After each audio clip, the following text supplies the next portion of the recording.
The phrase was only a few words, but it carried for years, down the hill.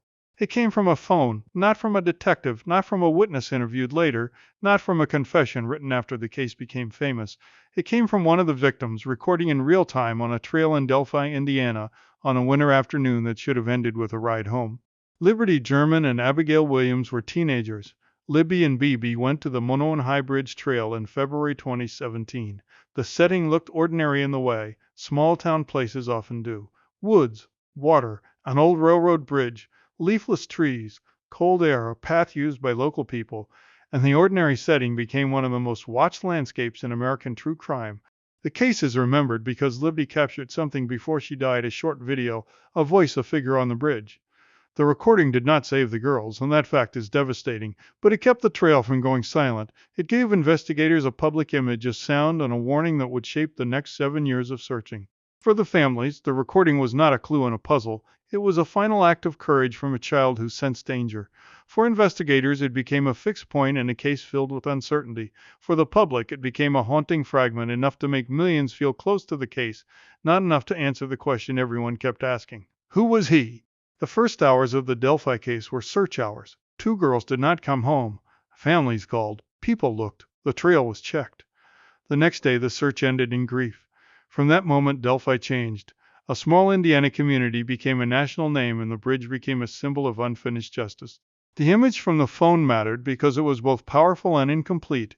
It showed a man on the bridge, but it did not identify him. It captured a voice, but a voice is not a name. It gave police a direction, but not an immediate arrest.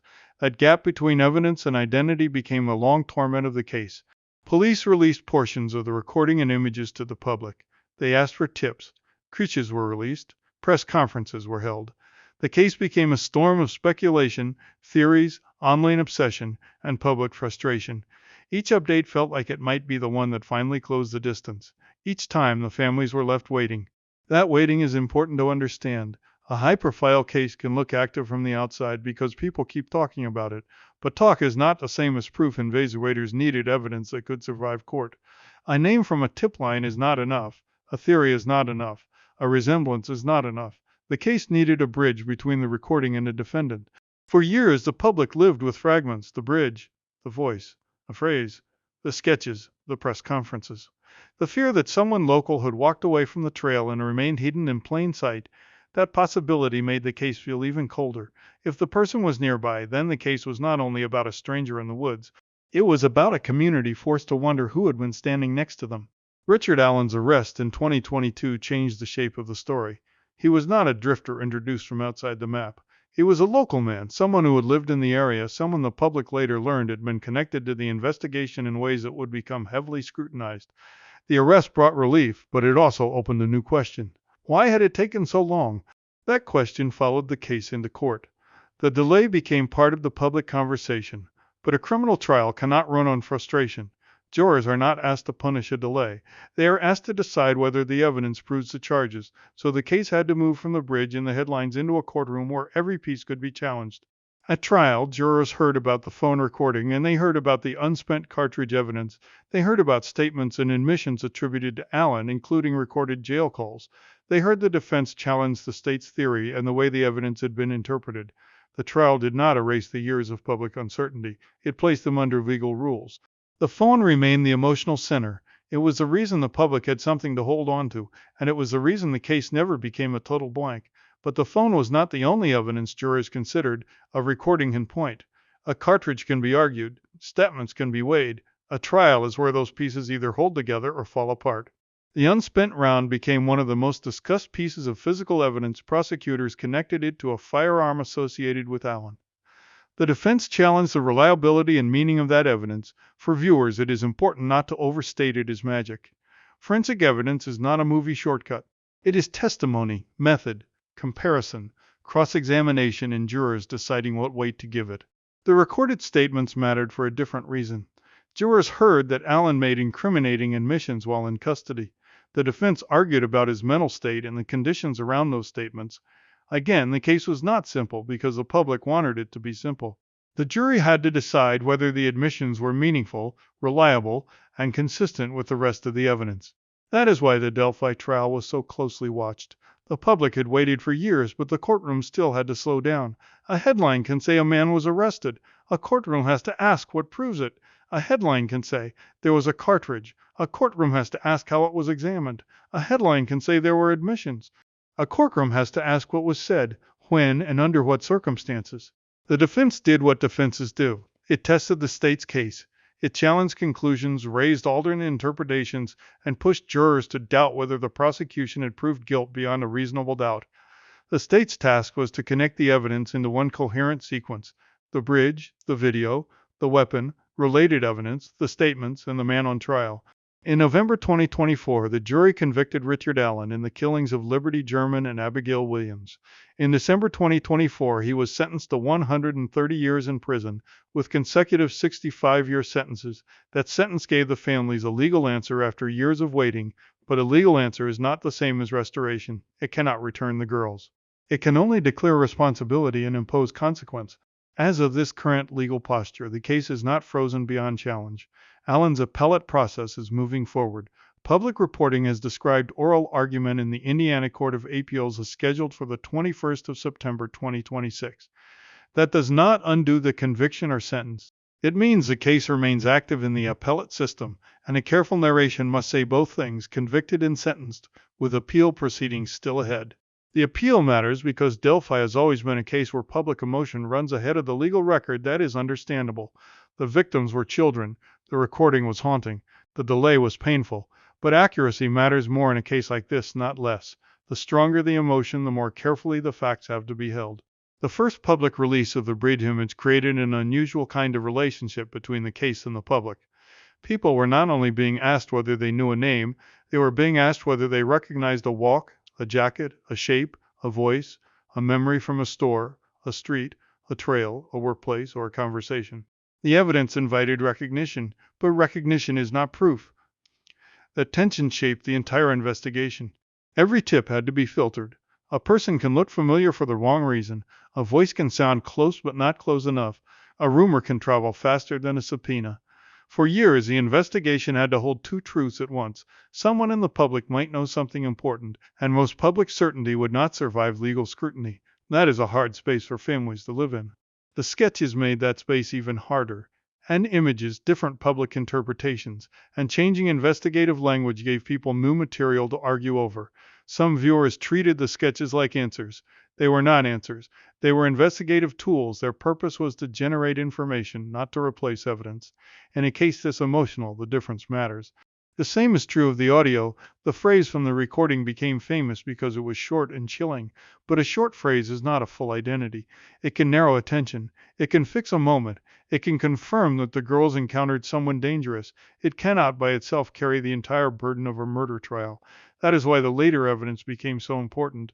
When Allen was arrested, the old fragments were reinterpreted. The public looked back at the bridge image, the timeline, the tips, and the years of press conferences with new urgency. That is normal after an arrest. People want every old piece to snap into place. But criminal cases did not become stronger just because the public can arrange a story. They become stronger when the evidence can be presented, tested, and admitted under rules. The probable cause, materials, and later trial coverage brought attention to the unspent cartridge. A cartridge between a crime scene and a firearm is the kind of detail that sounds decisive when reduced to a headline. In court, it becomes more complicated. The state presents an examiner, a method, a comparison, and a conclusion. The defense challenges reliability, subjectivity, and alternative explanations. Jurors decide what weight to give the evidence. That courtroom process is slower than online certainty, but it is the point. True crime audiences often want evidence to behave like a switch, on or off, proof or nothing. Real trials are rarely that clean. Evidence accumulates. A recording supports one part.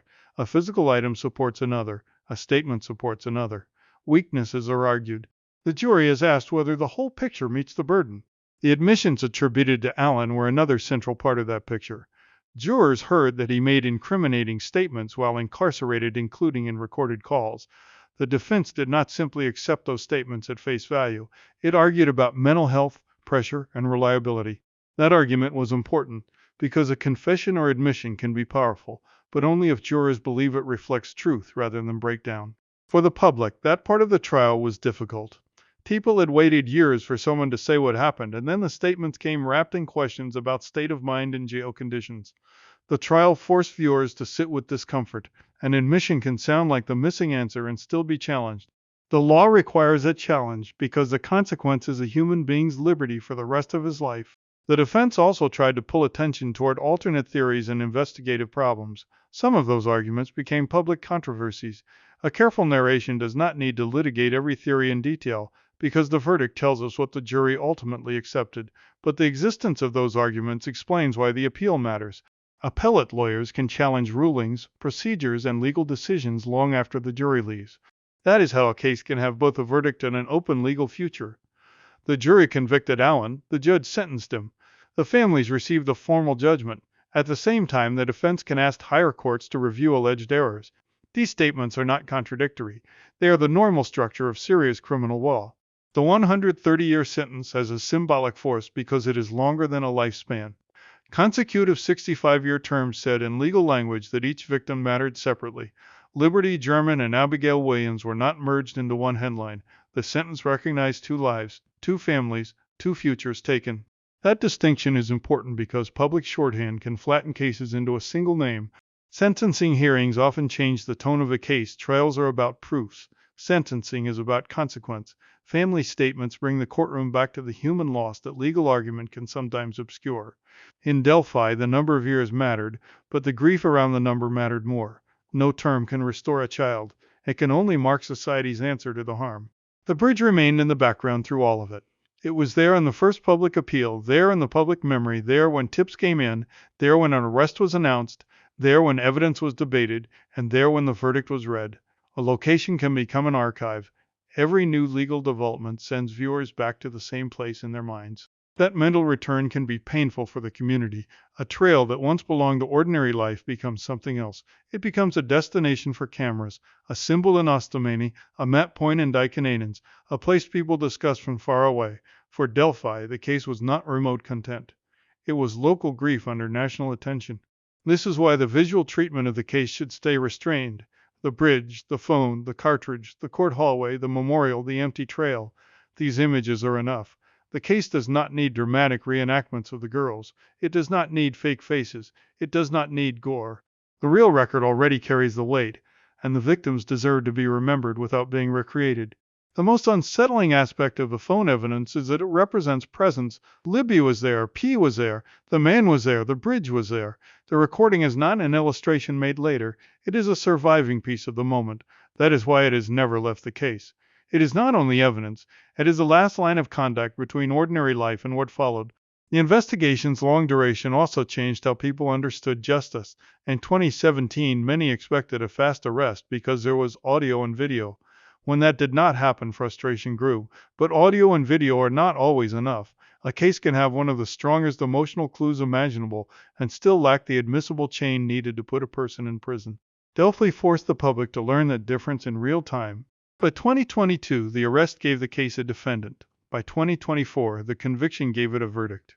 By 2026, the appeal process meant the legal record was still moving. That timeline is long enough for people to grow up, move away, lose hope, regain it, and argue about the same evidence for years. The case became part of the internet's memory, but the families had to live it as time passing. There is another layer to the phrase itself. Down the hill is remembered because it sounds like direction. It is a command, or at least the public heard it that way. Direction matters in this case because so much of the investigation was about where the girls were, where the man moved, where the trail led, where the evidence was found, and where the legal process would eventually go. A few words became the title of a timeline. But the phrase should not overshadow the girls' names. Liberty German and Abigail Williams are the reason the phrase matters. Without them, it is only sound. With them, it becomes evidence of danger and courage. The phone recording is powerful because one of the victims had the awareness to preserve something while afraid. That act deserves respect, not endless sensational replay. The jury's verdict means the state persuaded 12 people under the rules of trial. It does not mean every public debate ends. It does mean the legal system reached an answer at the trial level. The appeal will test legal issues, not public emotions. That is a distinction to hold as the case moves forward.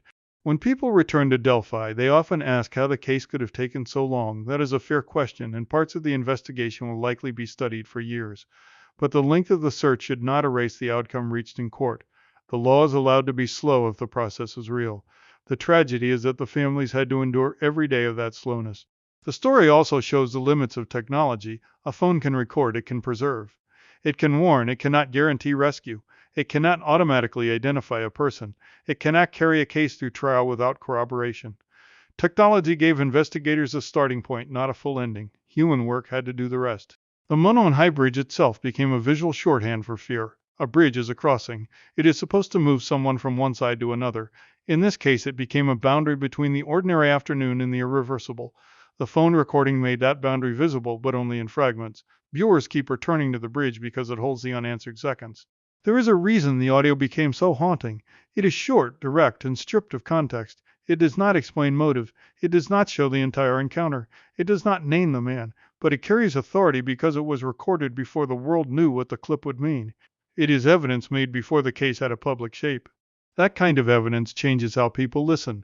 A later statement can be strategic. A press conference can be controlled. A confession can be debated. A phone recording made by a victim in the moment is different. It feels like the case speaking before anyone else had a chance to shape it. Still, the recording alone could not convict anyone. It took years of investigative work, tips, records, interviews, evidence review, and legal decisions to bring the case to trial. That is another reason the Delphi case is difficult. The public had a powerful fragment early, but the legal system needed a full case. The difference between those two things created years of pain. The public theories did not help the families in any simple way. And attention can keep a case visible, but it can also create noise. People become convinced by resemblance, rumor, coincidence, or a theory that feels satisfying, and investigators have to move slower. They have to separate a useful tip from a fantasy. They have to protect the case from collapsing under the weight of public certainty. The families lived inside that tension. They needed attention because attention can bring information. But attention can also reopen grief every time a stranger turns the worst day of their lives into content. The names matter. Liberty German and Abigail Williams. Not just the Delphi girls. Not just victims in a viral audio clip. Two people whose families had to wait years for a verdict. The small town setting also matters. Delphi is not a huge city where anonymity feels expected. It is the kind of place where people recognize stores, roads, families, schools, and trails. When a case like this remains unsolved, suspicion becomes part of the air. The town is asked to keep living while the bridge remains a national symbol of fear. That is why Alan's local connection struck so many viewers, whether one focuses on the pharmacy, the community, or the idea of a suspect nearby. The emotional point is the same. The case forced Delphi to confront the possibility that danger had not come from far away. It may have walked familiar roads. The conviction did not erase the debates. High-profile trials rarely do. Some people focus on the evidence that persuaded the jury, others focus on appellate claims, defense arguments, and questions about the investigation. That is why the next legal stage matters. Appeals are not comment sections. They are formal reviews of legal issues, and their outcomes determine what remains settled and what may be reconsidered. For this episode, the right posture is disciplined. Richard Allen was convicted. He was sentenced to 130 years. His appeal is pending, with oral arguments scheduled in 2026 according to public reporting. The victims were Liberty German and Abigail Williams. The recording, the bridge, the cartridge evidence, and the admissions were central pieces discussed at trial. No more needs to be invented. That discipline also shapes how the timeline should be understood. February 2017 was not simply the start of a police case. It was the moment when ordinary community geography became evidence. The trail, the bridge, the creek area, the approach paths, the parking areas, the phone data, and the later witness accounts all became part of one map. When viewers see an empty trail in this episode, it should not feel like filler. It is the geography that investigators had to convert into proof. The search phase matters because it shows how fast a normal afternoon can turn into a record of last known movements. Families were expecting two girls to return. Searchers were trying to find missing children by the next day. The language changed. Missing became homicide. A local search became a national case. That shift is why the early visuals should linger on quiet places: a bridge deck, bare trees, a phone screen, a line of police tape, a road leading away from the trail. The public release of the video and audio changed the investigation in a way few cases experience. Police were asking the public to help identify a man from a short moving image and a small piece of voice. That created attention, but it also created pressure. Every person who thought they recognized the man could call. Every person who heard a similarity could speculate. Investigators had to sort human memory from useful evidence, and that process can be brutally slow.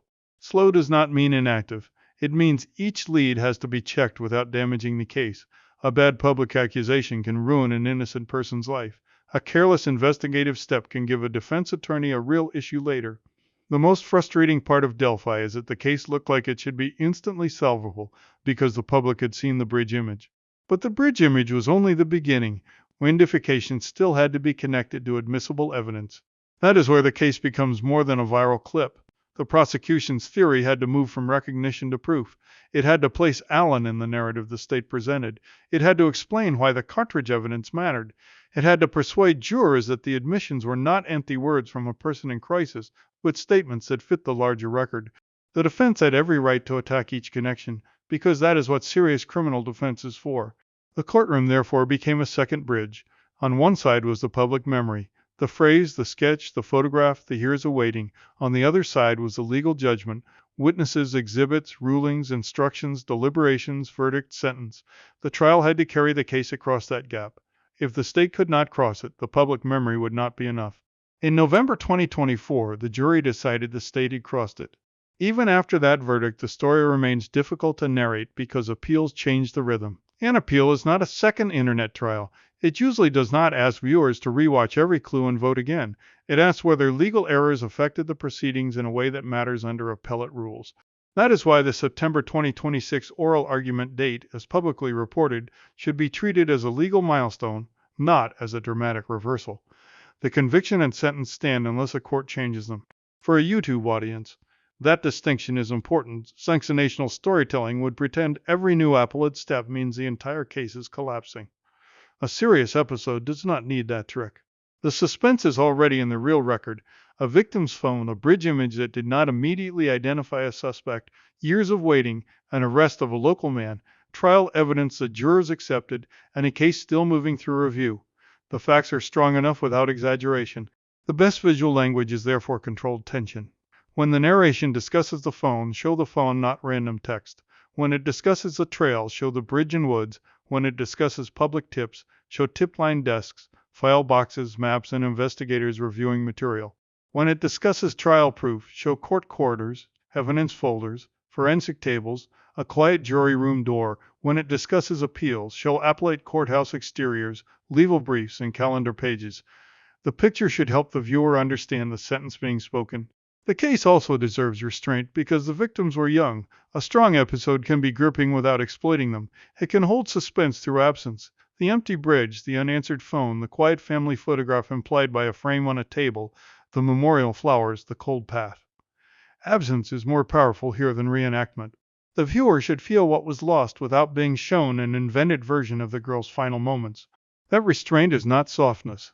It is accuracy. The horror of Delphi is not hidden by avoiding gore.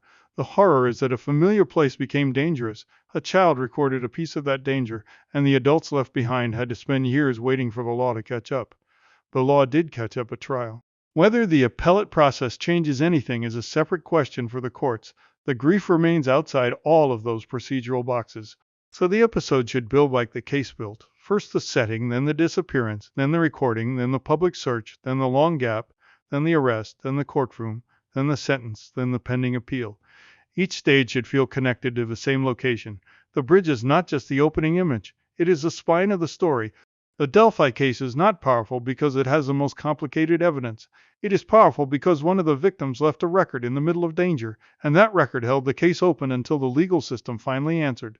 The phone did not name the killer by itself. It did something else. It prevented the trail from becoming silent. By the time the sentence was imposed, the bridge had carried 7 years of public memory. The winter path, the audio, the image, the sketches, the tips, the arrest, the trial, the verdict, the sentencing, and now the appeal all sit on top of one another. The case feels heavy because every stage took time, and time is exactly what the families could never get back. There is no clean ending to a case like this. A verdict brings legal resolution at one level, an appeal keeps the file moving. A sentence imposes punishment. A family still grieves, a town still remembers, a bridge still stands.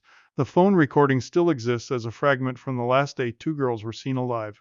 That is why the final image should not be a courtroom or headline. It should be the trail itself, empty now, holding the echo of a few words and the knowledge that a child understood danger before the adults around her could stop it. Down the hill was a phrase the public heard. The larger meaning is what came after. Years of waiting, a trial, a conviction, a sentence, and an appeal that keeps the legal record moving. The phone did not save Libby and Pepley, but it made sure the case could not be forgotten.